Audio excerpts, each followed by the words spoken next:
Bharatiya Janata party ने रविवार को एक बड़ा और चौंकाने वाला फैसला लेते हुए बिहार के वरिष्ठ नेता नितिन नवीन को पार्टी का राष्ट्रीय कार्यकारी अध्यक्ष नियुक्त किया। ये फैसला इसलिए भी अहम माना जा रहा है क्योंकि लंबे समय से इस बात को लेकर कयास लगाए जा रहे थे कि जेपी नड्डा के बाद बीजेपी का अगला राष्ट्रीय अध्यक्ष कौन होगा। कई दिग्गज नेताओं के नाम चर्चा में थे, लेकिन नितिन नवीन का नाम इन अटकलों में कहीं नहीं था। ऐसे में बीजेपी ने एक बार फिर अपने अप्रत्याशित फैसले से राजनीतिक गलियारों में हलचल मचा दी। नितिन नवीन बिहार के कद्दावर और भरोसेमंद नेताओं में गिने जाते हैं। वो काय समुदाय से आते हैं और फिलहाल बिहार सरकार में सड़क निर्माण मंत्री की जिम्मेदारी निभा रहे हैं। नितिन नवीन 5 बार के विधायक है और पटना की बांकीपुर विधानसभा सीट से लगातार जीत दर्ज करते आ रहे हैं। महज 45 साल की उम्र में उन्हें राष्ट्रीय स्तर पर इतनी बड़ी जिम्मेदारी सौंपी गई है, जिससे वो बीजेपी के इतिहास में राष्ट्रीय कार्यकारी अध्यक्ष बनने वाले सबसे युवा नेताओं में शामिल हो गए हैं। इसके पहले अमित शाह बीजेपी के राष्ट्रीय अध्यक्ष बने थे, तब उनकी उम्र 50 साल थी।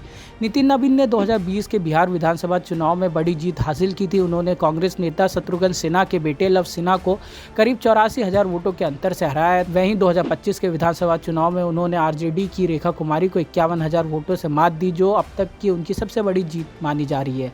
संगठन के अनुभव की बात करें तो नितिन नवीन पार्टी के भीतर काम करने का लंबा अनुभव रहा है। बीजेपी ने उन्हें छत्तीसगढ़ विधानसभा चुनाव का प्रभारी बनाया था, जहां पार्टी ने शानदार जीत दर्ज की। इस जीत के पीछे नितिन नवीन की रणनीति और संगठन कौशल को अहम माना गया। सरकार और संगठन दोनों स्तरों पर काम करने का अनुभव उन्हें अन्य नेताओं से अलग बनाता है।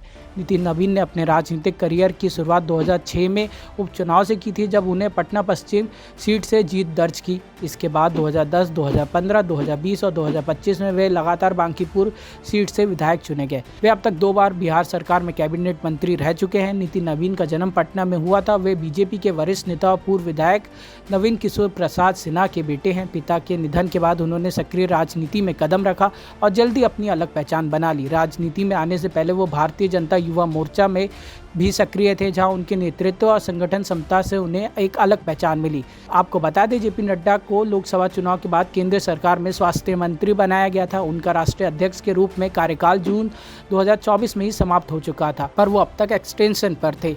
अब नए राष्ट्रीय अध्यक्ष के चुनाव तक नितिन नवीन पार्टी के राष्ट्रीय कार्यकारी अध्यक्ष के रूप में अहम जिम्मेदारी संभालेंगे, लेकिन एक्सपर्ट्स का मानना है कि नितिन नवीन ही अब भारतीय जनता पार्टी के नए अध्यक्ष होंगे, जिसका चुनाव जनवरी 2026 में होना है। News report इंडिया.com।